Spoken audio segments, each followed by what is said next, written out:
तो हम आज चैप्टर 8 पढ़ेंगे, जैसे कि हमने कल भी पढ़ा था। चैप्टर 8 है रिलेट करता है पब्लिक ट्रांक्विलिटी, मतलब शांति से रिलेटेड, पब्लिक की शांति से रिलेटेड। ठीक है, हमने कल सेक्शन 141 और 149 पढ़ा था।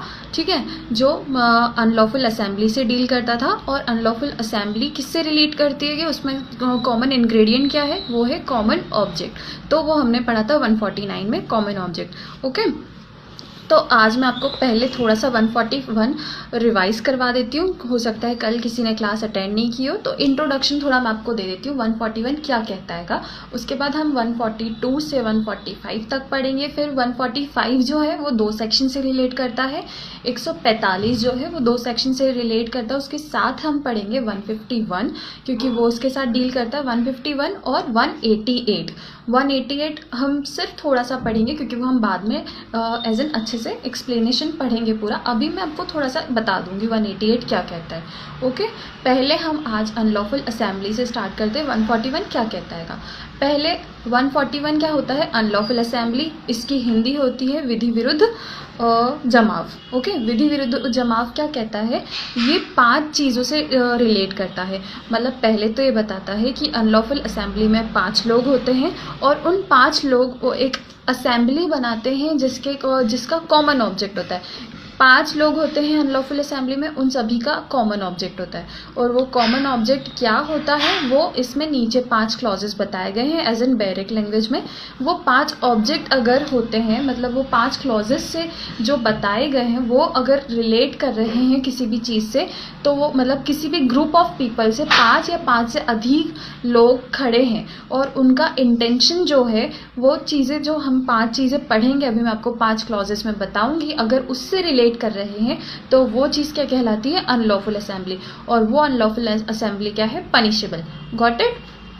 तो सेक्शन 141 क्या कहता है, unlawful assembly. An assembly of 5 और more persons is designated an unlawful assembly if the common object of persons composing that assembly is. अब वो 5 क्लॉजेज मैं आपको बताती हूँ। अगर कोई डरा रहा है या धमका रहा है, टू ओवर ऑ, मतलब पब्लिक, अगर कोई गवर्नमेंट को धमका रहा है या डरा रहा है क्रिमिनल फोर्स यूज़ करके, जैसे कि पार्लियामेंट को, स्टेट गवर्नमेंट को, सेंट्रल गवर्नमेंट को, या पब्लिक सर्वेंट को, चारों में से, मतलब पार्लियामेंट हो सकता है, स्टेट लेजिस्लेचर, सेंट्रल गवर्नमेंट, कोई भी गवर्नमेंट या पब्लिक सर्वेंट है, उसको कोई 5 लोग या 5 से अधिक लोग क्रिमिनल फोर्स यूज़ करके डरा रहे हैं कि आप हमारी बात मानो या फिर ये एक्ट मत करो, तो वो डरा रहे हैं गवर्नमेंट को, तो यहाँ पे क्या होता है, वो लोग अनलॉफुल असेंबली का काम कर रहे हैं ऐसे। ठीक है, ये फर्स्ट पॉइंट हो गया हमारा। सेकंड पॉइंट कहता है किसी लॉ को एग्जिस्ट नहीं होने देना, उस मतलब वो लॉ है उसको रोकना, या तो एग्जिस्टेंस के लिए रोकना। मान लो मैं आपको लाइन बता देती हूँ इसकी डायरेक्ट लैंग्वेज। ये क्या कहता है, to resist the execution of any law, to resist the execution of any law और ऑफ एनी लीगल प्रोसेस। अब इसका हिंदी क्या है डायरेक्ट लैंग्वेज में, इसका हिंदी कहता है किसी विधि के या किसी वैध आदेशिका के निष्पादन का प्रतिरोध करना। मतलब कोई कानून बना है उसको रोकना एग्जीक्यूट होने से, वो चीज़ क्या कहलाती है, 5 लोग अगर करते हैं, उनका इंटेंशन है 5 या 5 से अधिक का कि इस लॉ को होने से रोकना, तो वो चीज़ क्या कहलाती है, अनलॉफुल असेंबली। वो 5 लोगों का जो होता है ग्रुप। ओके, थर्ड पॉइंट क्या कहता है, थर्ड पॉइंट कहता है हमारा टू कमिट एनी मिस्चीफ और क्रिमिनल ट्रेसपास। मिस्चीफ हम आगे पढ़ेंगे, आईपीसी में मिस्चीफ और क्रिमिनल ट्रेसपास पर्टिकुलर डिफाइन किया हुआ एज एन सेक्शन में। ओके, यहाँ पे अब हम लोग पढ़ लेते हैं। अगर कोई पर्सन जो है, ग्रुप ऑफ पीपल है, 5 लोग या 5 से अधिक, अगर वो मिस्चीफ या क्रिमिनल ट्रेसपास करते हैं, तो वो क्या कहलाता है, अनलॉफुल असेंबली। ठीक है, अब फोर्थ आते हैं। फोर्थ में है, अगर कोई पर्सन है, उसकी कॉर्पोरियल प्रॉपर्टी है, उसको कोई पर्सन रोक रहा है, मतलब यूज़ करने से, वो कॉर्पोरियल प्रॉपर्टी का पोजीशन एक पर्सन के, मतलब एक पर्सन है वो, सॉरी मैं आपको गलत बोले, इनकॉर्पोरियल प्रॉपर्टी जो होती है जिसे हम देख नहीं सकते, मतलब सुखाधिकार बोल सकते हैं। एज इन, अगर आपने सुना हो, अगर आपने एविडेंस पढ़ा होगा या ज्यूरिस्प्रूडेंस, तो आपने समझा होगा कि इनकॉर्पोरियल प्रॉपर्टी क्या होती है। वो चीज़ जिसे हम देख नहीं सकते, ऐसा राइट या ऐसी प्रॉपर्टी जिसे हम देख नहीं सकते पर उसे यूज़ करते हैं कंटिन्यूसली, तो इनकॉर्पोरियल राइट वो होता है। अब कोई पर्सन आते हैं, 5 लोग या 5 से अधिक, और वो लोग इनकॉर्पोरियल प्रॉपर्टी को यूज़ करने नहीं दे रहे हैं, रोक रहे हैं, तो वो चीज़ आपका राइट इन्फ्रिंज कर रहे हैं, तो वो चीज़ क्या कहलाती है, अनलॉफुल असेंबली के द्वारा रोका जा रहा है। Got it. यहाँ पे हमारा 4th क्लॉज हो गया। 5th क्लॉज क्या कहता है? 5th क्लॉज कहता है कि कोई पर्सन है जिसको वो एक्ट नहीं करना है, लीगली उसको एक्ट करना, ये एक्ट करेगा तो वो इलीगल कहलाएगा, तो उसको मना करा गया है। जैसे लॉ है, उसने कोई एक्ट करने से मना किया है, पर वहीं दूसरे 5 लोग आते हैं और वो बोलते नहीं तुमको ये एक्ट करना है, तुमको ये चीज़ करनी ही है। तो यहाँ पे एक लाइन मैं आपको बोल देती हूँ, एक्ट करना है मतलब एक्ट करवा रहे हो ज़बरदस्ती, जो एक्ट नहीं करना है। वहीं पे कोई एक्ट नहीं करना है मतलब ओमिट करना, कि मतलब उसकी ड्यूटी है, मतलब पब्लिक सर्वेंट है, उसको बोला तुम अपना काम नहीं करो, तुम अपनी ड्यूटी नहीं करो, तो कोई एक्ट को करने से ओमिट करना, मतलब एक्ट और ओमिशन जैसे हमने आईपीसी में आगे पढ़ा था, बस वही चीज़ है यहाँ पे कि किसी से ज़बरदस्ती कोई एक्ट करवाना जो वो लीगली बाउंड नहीं है करने को, और कुछ काम करने से ओमिट करना जबकि वो लीगली इंटाइटल्ड है उस काम को करने के लिए। तो ये 5th क्लॉज हो गया हमारा। तो ऐसे हमने 5 क्लॉजेस पढ़े। अनलॉफुल असेंबली तब कहलाएगी जब 5 या 5 से अधिक लोग, ये जितने भी 5 क्लॉज बताए उनमें से कोई एक्ट करते हैं, ओके, या अगर कोई चीज़ ऐसी कर रहे हैं और वो 5 या 5 से अधिक लोग हैं और उन सभी का कॉमन ऑब्जेक्ट है। यहाँ पे मैं आपको फिर से बता रही हूँ, अनलॉफुल असेंबली तभी होगी जब 5 लोगों का एक सेम कॉमन ऑब्जेक्ट होगा। अगर 5 में से भी 4 का अलग है और 1 का अलग है ऑब्जेक्ट, तो फिर वो अनलॉफुल असेंबली नहीं कहलाएगी। ओके, अब इसके मैं आपको इंग्रेडिएंट बता देती हूँ। इंग्रेडिएंट क्या है इसके इसेंशियल अनलॉफुल असेंबली के लिए? 5 लोग होना चाहिए या 5 से अधिक, दूसरा कॉमन ऑब्जेक्ट होना चाहिए, ओके, और थर्ड वो कॉमन ऑब्जेक्ट स्पेसिफाइड होना चाहिए। क्या स्पेसिफाइड होना चाहिए? जो हमने 5 क्लॉजेस पढ़े हैं सेक्शन 141 में, वो उनमें 5 क्लॉजेस जो हमने अभी पढ़े हैं कि ओवरऑल करना मतलब गवर्नमेंट को डराना धमकाना कुछ चीज़ के लिए, दूसरा मिसचीफ करना या फिर क्रिमिनल ट्रेसपास करना, और थर्ड है किसी लॉ को एग्जीक्यूट होने से रोकना, रेजिस्ट करना, फोर्थ है किसी का इनकॉर्पोरियल राइट को छीनना, पोजेशन छीनना, फिफ्थ क्या था हमारा, क्रिमिनल फोर्स यूज़ करके कंपेल करना किसी को कि कोई एक्ट करो या फिर मत करो, ओमिट करना उसकी ड्यूटी को, उसको रोकना। तो ये चीज़ हो गई हमारे 5 क्लॉजेस हमने 141 में पढ़ा। ये स्पेसिफाइड है, अगर ये होंगे तभी अनलॉफुल असेंबली कहलाएगी। ओके, अब इसमें कॉमन ऑब्जेक्ट जो बोला है वो 149 में बताया गया। 149 हम पढ़ेंगे कॉमन ऑब्जेक्ट। ओके, फिलहाल हम आते हैं 142 पे, जो हमने कल नहीं पढ़ा था। 142 क्या कहता है आईपीसी का, वो मैं आपको बता देती हूँ। हाँ, हम स्टार्ट करते हैं आज से। 142 section IPC, being member of unlawful assembly. Being member of unlawful assembly, इसका हिंदी क्या है? विधि विरुद्ध जमाव का सदस्य होना। ओके, इसको मैं आपको पढ़ देती हूँ। whoever मतलब जैसे मैंने आपको बताया था, whoever क्या होता है? whoever होता है कोई भी इंडिया का सिटीजन भी हो सकता है, कोई फॉरेन का भी हो सकता है। whoever मतलब कोई भी पर्सन, जरूर अगर whoever नहीं है तो मतलब कोई पर्टिकुलर पर्सन बताया गया है कि ये पर्सन है, पर यहाँ whoever लिखा है मतलब कोई भी इंसान हो सकता है। तो whoever being aware of facts which render any assembly an unlawful assembly intentionally joins that assembly। intentionally यहाँ पे आपको वर्ड्स को हाईलाइट करना है जिससे आप समझेंगे कि कौन से वर्ड इस सेक्शन से रिलेट कर रहे हैं। Okay, being aware of facts, उसको पता है फैक्ट्स की इस असेंबली जो है ये असेंबली, उसका नॉलेज इंटेंशन क्या है। Being aware of facts which render any assembly an unlawful assembly intentionally join की है उसने वो असेंबली, कोई ने ज़बरदस्ती नहीं की है, उसने अपनी इच्छा से वॉलंटरली वो क्या कहते हैं असेंबली को ज्वाइन किया है, और कंटिन्यूस इन इट, और उसको कंटिन्यूस करता है, ऐसा नहीं कि बीच में रुक गया है, नहीं, वो कंटिन्यू कर रहा है। Is said to be a member of unlawful assembly. Is said to be a member of unlawful assembly. अब इसका हिंदी में आपको पढ़ देती हूँ, फिर मैं आपको अपनी लैंग्वेज में एक्सप्लेन करूँगी। जो कोई उन तथ्यों से परिचित होते हुए जो किसी जमाव को विधि विरुद्ध जमाव बनाते हैं, उस जमाव में साक्ष्य सम्मिलित होता है या उसमें बना रहता है, वह विधि विरुद्ध जमाव का सदस्य है या कहा जाता है। ओके, इसका सिंपल मीनिंग ये है कि अगर कोई पर्सन अपनी इच्छा से 5 लोगों के ग्रुप को ज्वाइन करता है और वो जानता है कि इन 5 ग्रुप का, ये लोगों का जो ग्रुप है उसका नॉलेज क्या है, उसका पर्पस क्या है, उसका इंटेंशन क्या है, वो लोग क्या चाहते हैं, वो ये जो पर्सन उसमें जुड़ रहा है वो जानता है सब कुछ, फैक्ट्स जानता है, और क्या उसका रीज़न है बनने का इस असेंबली का, फिर भी वो ज्वाइन करता है और उसमें कंटिन्यूसली जुड़ा रहता है, काम करता है, तो फिर वो क्या कहलाता है, वो पर्टिकुलर मेंबर कहलाता है उस असेंबली का, पर्टिकुलर मेंबर कहलाता है उस असेंबली का।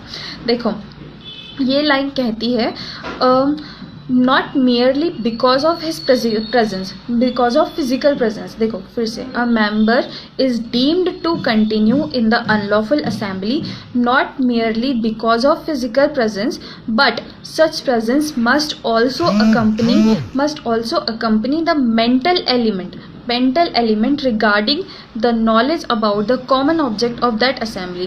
मतलब यहाँ पे सिर्फ फिजिकल प्रेजेंस होना ज़रूरी नहीं है। कई लोग क्या होता है ना, भीड़ जैसे हो जाती है, कई लोग वर्ड यूज़ करेंगे पैसिव स्पेक्टेटर्स, ठीक है। पैसिव स्पेक्टेटर्स मतलब निष्क्रिय दर्शक। कई बार कुछ लोग एज एन देखने आ जाते हैं कि यहाँ पे क्या काम चल रहा है। जैसे कई लोग होते हैं उत्सुक दर्शक, कई जैसे ग्रुप है, ठीक है, सड़क पे ही कोई ग्रुप है, वो लोग कुछ लड़ रहा है या कोई असेंबली है तो, या फिर कोई रैली निकल रही है, उनको नॉलेज नहीं है कि किस चीज़ की रैली है, वो तो बस एज एन दर्शक कई बार उसमें इंक्लूड हो जाते हैं। तो जो ऐसे लोग होते हैं वो लोग उस असेंबली का पार्ट नहीं कहलाएंगे, क्योंकि उनका ऑब्जेक्ट ही नहीं है, उनको पता ही नहीं है कि वो रैली किस लिए है और उनका इंटेंशन क्या है। वो तो बस वहाँ पे एज एन कई बार इंजॉयमेंट के लिए कुछ लोग उस रैली में जुड़ जाते हैं, कई बार कुछ और रीज़न होता है, बस जुड़ जाते हैं। कुछ लोग किसी चीज़ के लालच में आके जुड़ जाते हैं, बस उनका कॉमन ऑब्जेक्ट तो नहीं है ना। जब जिन लोगों का कॉमन ऑब्जेक्ट है वही लोग इसमें आएंगे और कोई नहीं आएगा।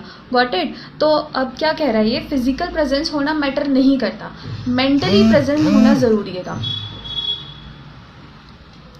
देखो क्या होता है, इसने कहा है but such presence must also accompany the assembly. It is for this reason that passive spectators और curious onlookers, मतलब कई लोगों को बहुत ज़्यादा क्यूरोसिटी होती है कि यहाँ पे क्या चल रहा है, यहाँ पे क्यों ये सब चीज़ें हो रही है, तो वो चीज़ मैटर करती है, ठीक है। onlookers are not considered as members of unlawful assembly, मतलब वो लोग एज ए unlawful assembly के members नहीं कहलाते, ठीक है।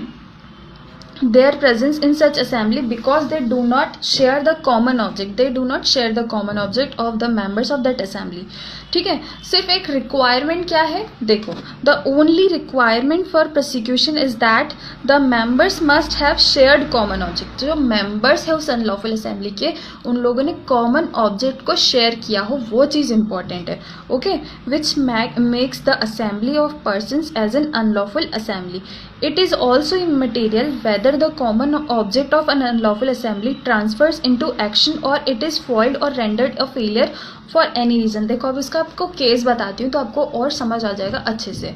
केस है Pushpa Devi Jain versus ML Wadhwan, okay. अब ये क्या कहता है इस केस में, पुष्पा देवी जैन वर्सेस ML वाधवन, इसमें कहा था कि it is not important to know as to which of the member did what kind of act. मतलब ये ज़रूरी नहीं है, ये चीज़ मैटर नहीं करती है कि उस अनलॉफुल असेंबली में किसने कौन सा एक्ट किया है, किसने कौन सा काम किया है। मैटर ये करता है कि उन सभी का ऑब्जेक्ट कॉमन है, एट दी एंड वो लोग एक ही चीज़ चाहते हैं, एक ही रिजल्ट चाहते हैं, बस वो चीज़ मैटर करता है। किसने छोटा एक्ट किया, किसने बड़ा एक्ट किया, वो चीज़ मैटर नहीं करती, वो सब इक्वली पनिशेबल होंगे अगर उनका ऑब्जेक्ट क्या है, कॉमन, ओके।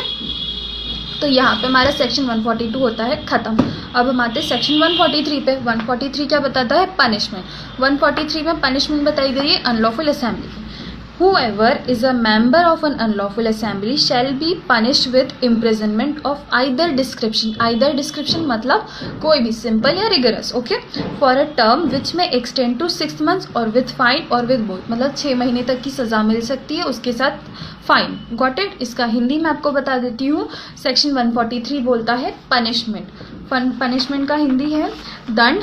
जो कोई विधि विरुद्ध जमाव का सदस्य होगा वह दोनों में से किसी भी भांति के कारावास से जिसकी अवधि 6 मास या 6 मास तक की हो सकेगी या जुर्माने से या दोनों से दंडित किया जाएगा। Got it. अब हमारा सेक्शन 144 पे आते हैं हम। आईपीसी का सेक्शन 144 क्या कहता हैगा, joining unlawful assembly armed with deadly weapon, okay, armed with deadly weapon. इसकी हिंदी क्या है, घातक आयुधों से सज्जित होकर विधि विरुद्ध जमाव में सम्मिलित होना। कोई भी ऐसा वेपन या कोई भी ऐसी चीज़ जिससे डेथ कॉज हो सकती है या हार्म हो सकता है, मतलब जिससे क्षति पहुंच सकती है किसी दूसरे व्यक्ति को, तो वो एज एन डेडली वेपन कहलाएगा। उसको लेकर शामिल होना किसी ग्रुप में, तो वो चीज़ क्या कहलाएगी, जॉइनिंग अनलॉफुल असेंबली को ज्वाइन करना विथ डेडली वेपन। ठीक है, अब इसका भी हम डिफाइन क्या एक्सप्लेन पढ़ लेते हैं। Whoever being armed with any deadly weapon, whoever being armed with any deadly weapon, any कोई भी, okay, और विथ एनीथिंग या फिर कुछ भी ऐसा which used as a weapon of offence. कई बार तो कुछ लोग एज इन पेन जो होता है ना, उसको भी एज इन वेपन यूज़ कर सकते हैं, बस टेक्निक होना चाहिए। तो कोई भी एनीथिंग इसलिए लिख दिया गया है क्योंकि कुछ भी एज इन पर्टिकुलर ज़रूरी नहीं है कि चाकू हो या गन हो, कुछ भी चीज़ जो एज एन वेपन यूज़ की जा सकती है उसको used as a weapon of offence is likely to cause death, जो डेथ कॉज करने के लिए प्रॉपर है, is a member of unlawful assembly shall be punish with imprisonment of either description for a term which may extend to 2 years with fine. Okay, मतलब इसमें अगर कोई deadly weapon लेकर अनलॉफुल असेंबली में शामिल होता है तो उसकी पनिशमेंट क्या होगी, 2 साल तक की इम्प्रिजनमेंट, कोई भी आइदर डिस्क्रिप्शन मतलब रिगरस या सिंपल विथ फाइन। ओके, अब इसका हिंदी अगर आपको सुनना है तो आप सुनिए। जो कोई किसी घातक आयुध से या किसी ऐसी चीज़ से जिससे आक्रमण आयुध के रूप में उपयोग किए जाने पर मृत्यु कारित होना संभावित है कि इससे डेथ कॉज हो ही सकती है इस वेपन से, तो सज्जित होते हुए किसी विधि विरुद्ध जमाव का सदस्य होगा, वह दोनों में से किसी भांति के कारावास से जिसकी अवधि 2 वर्ष तक की हो सकेगी या जुर्माने से या दोनों से दंडित किया जाएगा। ठीक है, अब हम आते हैं नेक्स्ट सेक्शन पे, हमारे सेक्शन 145। ये इंपॉर्टेंट सेक्शन है थोड़ा, क्योंकि ये हम इसके साथ पढ़ेंगे सेक्शन 151 भी आईपीसी का और 188 भी आईपीसी का। ओके, क्योंकि ये चीज़ थोड़ा अलग अलग चीज़ों से रिलेट करती है। अब हम पढ़ते हैं सेक्शन 145 आईपीसी। ये क्या कहता है, जॉइनिंग और continuing in unlawful assembly knowing it has, 1 second ना, if death occurs then what punishment will be provide. Death के लिए जैसे अगर डेथ होती है सेक्शन 144 में, तो पहले तो वो सिर्फ इस यहाँ पे बताया गया कि अगर आपके पास वेपन है तो आपको 2 साल तक की सज़ा मिलेगी, पर अगर डेथ हो जाती है तो उसका आगे हम पढ़ेंगे। डेथ का तो अलग ही सेक्शन है ना हमारे पास 300, तो वो चीज़ हम पढ़ेंगे। यहाँ पे सिर्फ अनलॉफुल असेंबली बनाने का इम्प्रिजनमेंट बताया गया, बाकी अगर डेथ कॉज हो जाती है तो फिर वो तो है ही सही वहाँ पे 300 में मर्डर। हाँ, तो हम 145 पे आते हैं। ज्वाइनिंग और कंटिन्यूइंग इन अनलॉफुल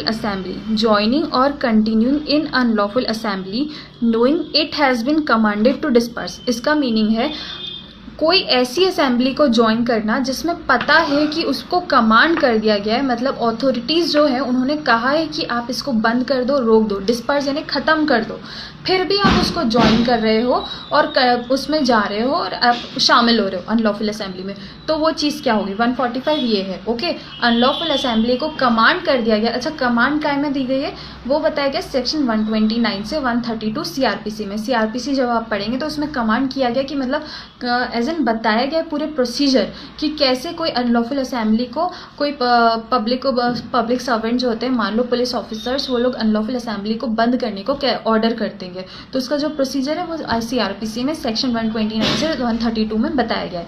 ठीक है, तो हम पढ़ते हैं whoever joins और नहीं, पहले हिंदी बता देती हूँ आपको इसका। 145 का हिंदी। किसी विधि विरुद्ध जमाव में यह जानते हुए कि उसके बिखर जाने का समादेश दे दिया गया है, सम्मिलित होना या उसमें बने रहना। ओके, अब मैं इसका एक्सप्लेनेशन पढ़ देती हूँ। whoever joins or continues in any unlawful assembly knowing that such an unlawful assembly has been commanded in the manner prescribed, देखो यहाँ पे ये चीज़ इंपॉर्टेंट है, प्रिस्क्राइब बाय लॉ। कोई मैनर जो 129 से 132 में जो बताया गया, डिफाइन किया गया, उसी के अकॉर्डिंग अगर कमांड किया गया डिस्पर्स करने को उस असेंबली को, तभी वो लीगल है, वरना फिर नहीं भी मानेंगे तो चलेगा। पर अगर लॉफुली उसको डिस्पर्स करने के ऑर्डर दिए गए हैं फिर भी आप नहीं कर रहे हो तो उसका क्या पनिशमेंट है, वो 145 में। हाँ, तो हम पढ़ते commanded in the manner prescribe by law to disperse shall be punished with imprisonment of either description for a term which may extend to 2 years with fine or with both. Okay, देखो ये क्या कहता है, जैसे मैंने आपको बताया, ये हमारा जो है 145 ये अनलॉफुल असेंबली से डील करता है, जबकि 151 जो हम आगे पढ़ेंगे वो किससे डील करता है, वो डील करता है कि कोई असेंबली है, वो अनलॉफुल नहीं, वो लॉफुल असेंबली है, उसमें लॉफुल तरीके से हर चीज़ चल रही है, पर फिर भी पब्लिक सर्वेंट ने अगर ऑर्डर दिया है कि आप इस असेंबली को ख़त्म करो, बंद करो, क्योंकि ये पब्लिक शांति जो है उसको भंग कर रही है, मतलब पब्लिक की शांति को भंग कर रही है, उससे छेड़छाड़ कर रही है, तो आपको ये चीज़ ख़त्म करनी है। फिर भी अगर आप नहीं करते हो उस चीज़ को, वो ऑर्डर को नहीं मानते हो, वो असेंबली को कंटिन्यू रखते हो, तो वो चीज़ पनिशेबल है सेक्शन 151 में। ठीक है, तो मैं आपको 151 भी पढ़ देती हूँ। 151 क्या कहता है, हमारा आईपीसी का सेक्शन 151 है, knowingly joining और continuing in assembly of 5 or more person, मतलब यहाँ पे भी 5 or more persons है। ठीक है, after it has been commanded to disperse, मतलब ये जानते हुए कि ये इस असेंबली को ख़त्म करने के लिए ऑर्डर दे दिया गया है, फिर भी आप उसको ज्वाइन कर रहे हो और कंटिन्यू कर रहे हो, तो वो चीज़ क्या कहलाती है, वो एक मतलब एज एन अनलॉफुल असेंबली नहीं कहलाएगी, पर वो पनिशेबल है, उसकी पनिशमेंट दी गई है। ठीक है, इसकी पनिशमेंट क्या है, 6 महीने तक की और उसके साथ फाइन। ठीक है, 6 महीने तक की सज़ा मिलेगी यहाँ पे, क्योंकि वो लॉफुल है, यहाँ पे अनलॉफुल है, तो यहाँ पे सज़ा क्या है, यहाँ पे 2 साल की सज़ा है, 145 में 2 साल की और 151 में 6 महीने की विथ फाइन, दोनों में ये है। फिर हम सेक्शन 188 भी रीड कर लेते हैं। जैसे 188 क्या कहता है, वो कहता है section provides penalty for disobeying. देखो 188 आप ध्यान से सुनो, क्योंकि कोरोना के टाइम पे ये सेक्शन बहुत सारे लोगों पे लगा था। ये क्या कहता है, ध्यान से सुनो, 188 कहता है penalty for disobeying a duly promulgated order on a public servant. Public servant ने कोई ऑर्डर पास किया, कोई ऑर्डर सुना दिया है, फिर भी अगर कोई उसका डिसोबे कर रहा है तो उसके लिए 188 में पनिशमेंट बताया जाएगा।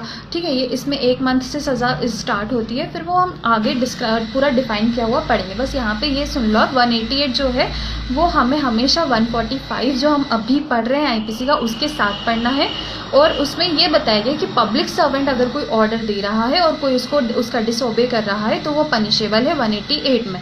कोरोना के टाइम पे ये चीज़ बहुत ज़्यादा, क्योंकि लॉकडाउन का जो लोग पालन नहीं कर रहे थे उनको इसी के तहत पनिश किया जा रहा था।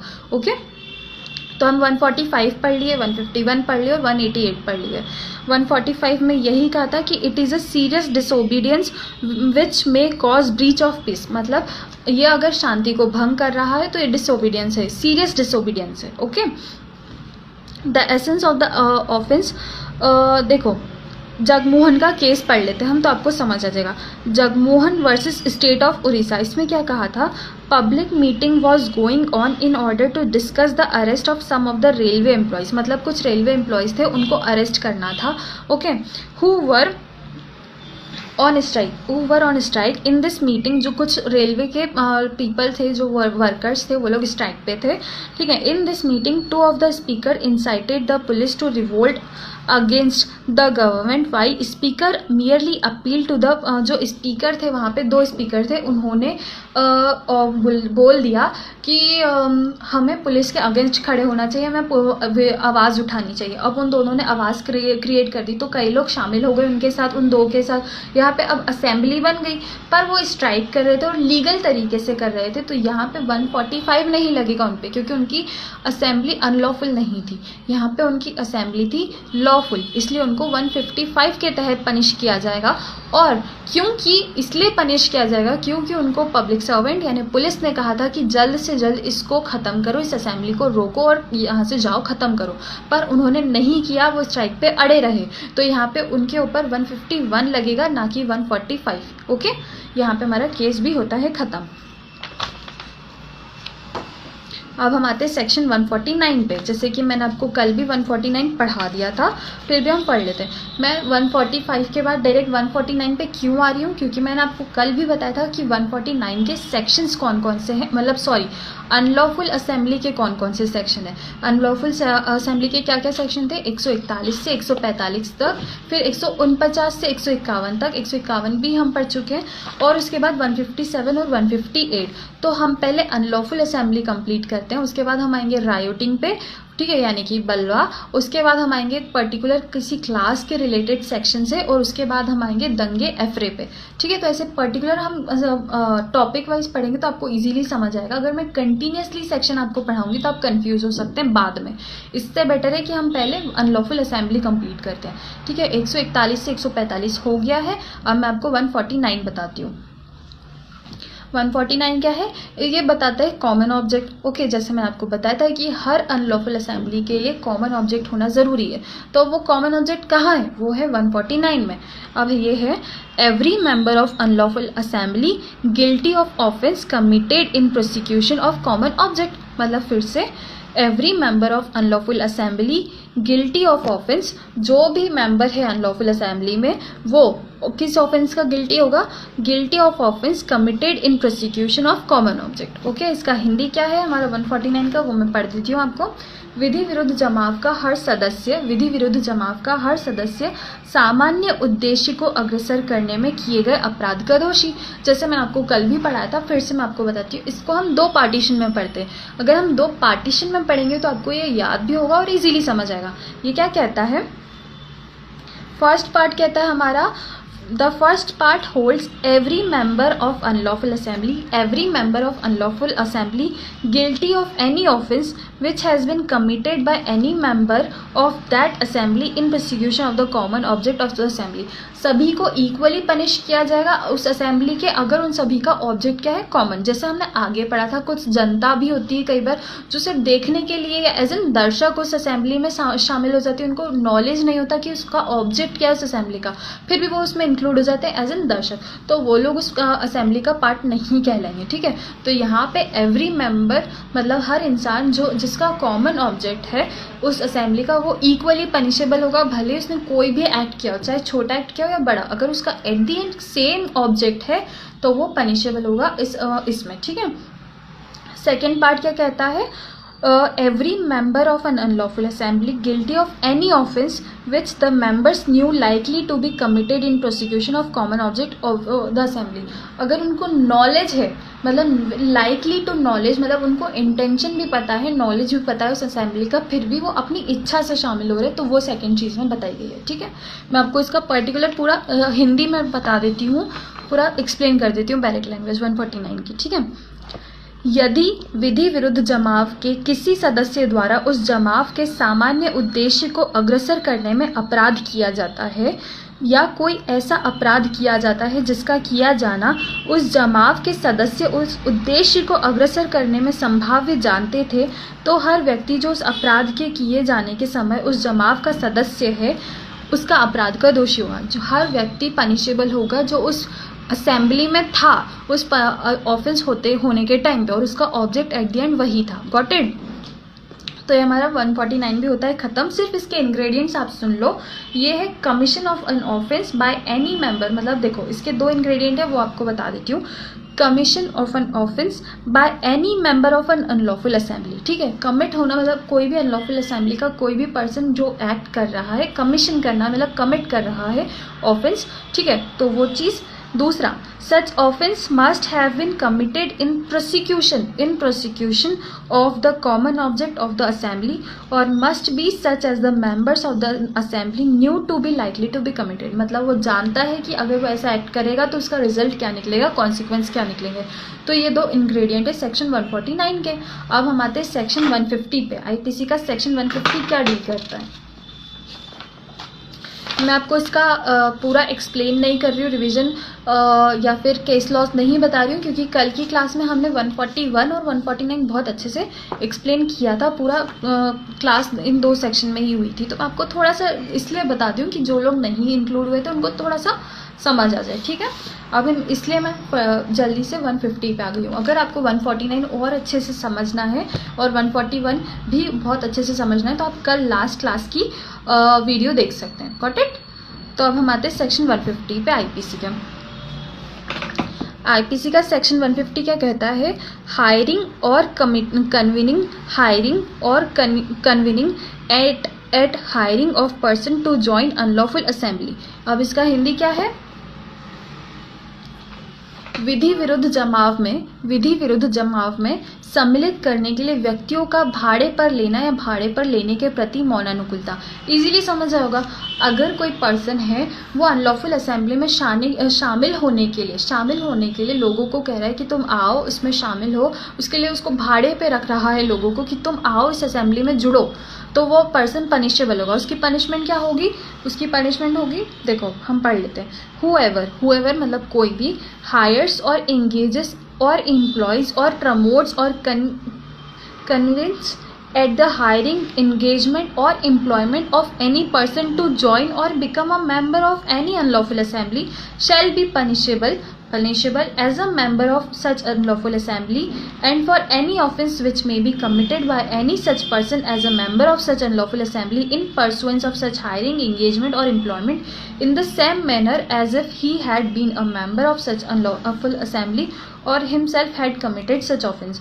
मतलब अगर व्यक्ति एज एन भाड़े पे वहाँ पे या फिर एज एन एम्प्लॉई उस अनलॉफुल असेंबली में शामिल हो जाता है तो वो भी उस अनलॉफुल असेंबली का पार्ट कहलाएगा। और ऐसा नहीं है कि उसको यार किसी ने पैसे देने के लालच से रखा है तो वो पर्सन पनिशेबल नहीं होगा।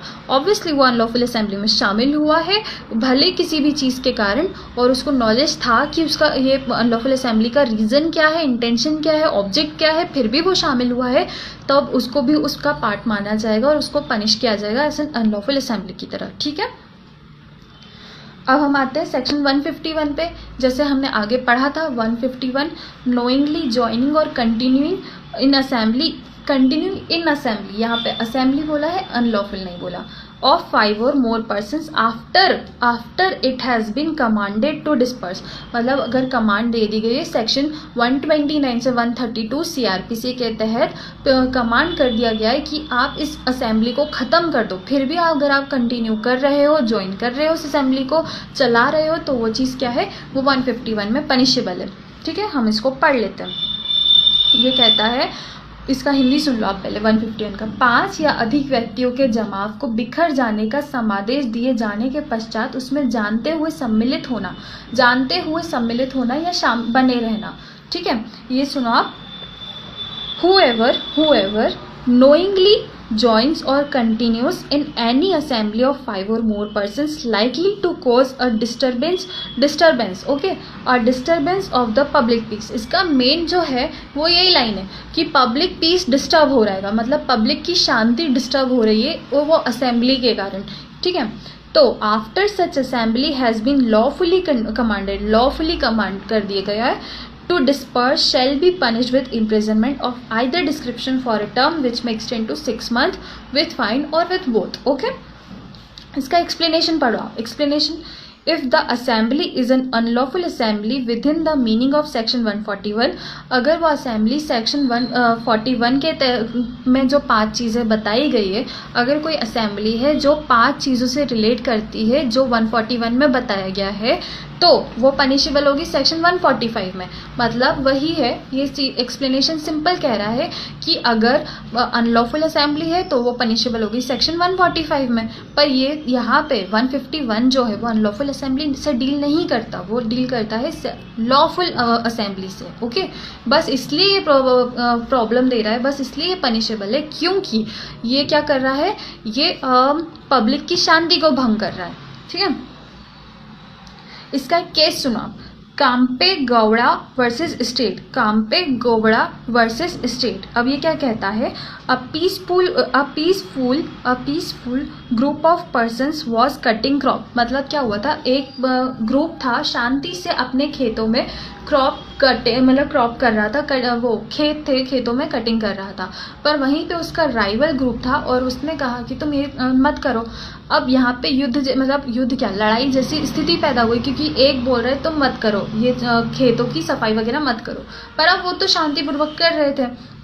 ठीक है, अब यहाँ पे जो पब्लिक थे, मतलब पुलिस ऑफिसर्स थे, उन्होंने कहा they were order to disperse by the police inspector who commanded them to disperse merely because the rival hostile group objected to the cutting of the crop and he apprehended breach of piece.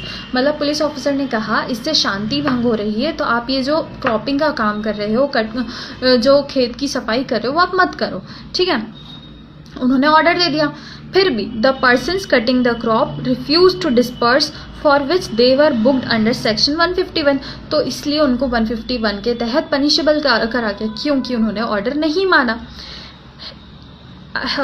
Section 151 IPC held that since the person who refused to disperse were not commanded lawfully under Section 129 CRPC, पर जो police officer थे उन्होंने 129 CRPC के तहत lawful तरीके से वो उस ग्रुप को मना नहीं किया था, उन लोगों ने सिर्फ कह दिया था, तो वो लॉफुल प्रोसीजर तो नहीं हुआ।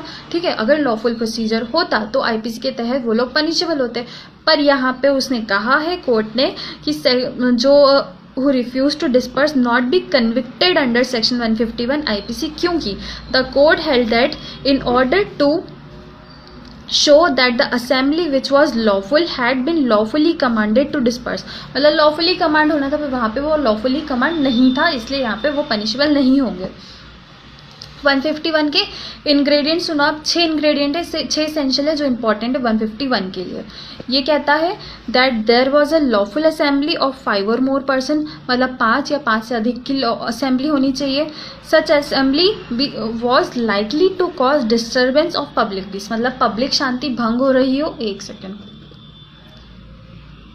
ऑल आर पनिशेबल फॉर 302 और only a person who committed. Last question, ठीक है, मैं आपको एंड में इसका रिप्लाई देती हूँ। ओके, हाँ, सच असेंबली वॉज, हाँ यहाँ पे पहला था 5 लोग होना चाहिए, 5 से अधिक होना चाहिए। सेकंड है कि वो लोग शांति भंग कर रहे हो जनता की।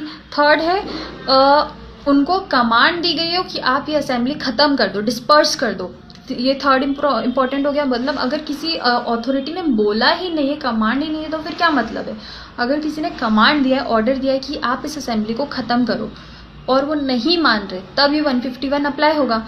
ओके, और वो जो है कमांड मतलब ऑर्डर जो है वो लॉफुल होना चाहिए, अनलॉफुल नहीं होना चाहिए। ठीक है। फिफ्थ है even after such command the accused joined or continued in the assembly. जो अक्यूज है उसने वो कमांड हो गया है, मतलब ऑर्डर हो गया और वो ऑर्डर लॉफुल है, उसके बावजूद वो उस असेंबली को ज्वाइन करता है और कंटिन्यू करता है, तो फिर वो चीज़ यहाँ पे आ जाएगी सेक्शन 151 में।